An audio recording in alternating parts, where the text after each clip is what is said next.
This is one of at least 10 camps for internally displaced Libyans in the capital. Close to 400 families have been living here for nearly 7 years. They were forced from their hometown of Tawargha for supporting deposed leader Muammar al-Gaddafi. Umar MUFTAH has a large family and can only find part-time work. This camp is cramped. I live with my 2 wives and 17 children in only 2 rooms. It's very tough. It's not getting any better.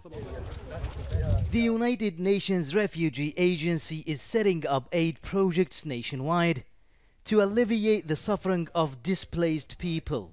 We have, as we speak, 300 quick impact projects around this country, several $1 million worth of projects. And I came to Libya also with a view to expand this project.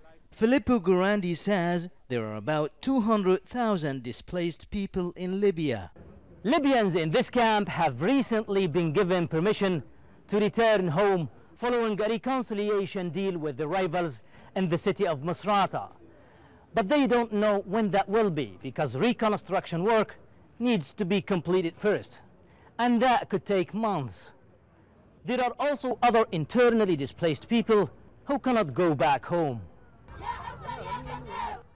It is thought 33,000 families have been displaced from Benghazi since warlord Khalifa Haftar launched his military campaign in eastern Libya. They include Fatima Ghleo. She's lived in Tripoli for 3 years. Sometimes out of nowhere, the owner of the house it happened to us in the past, where they tell you, I'm not renting the house anymore, you have to leave. You know, you just think every day what's going to happen. I mean, I feel like sometimes a stranger, here, there's no support whatsoever from the government. Umar and thousands of others continue to rely on humanitarian assistance until they are finally allowed home. For Fatima and her family, going home is a distant dream.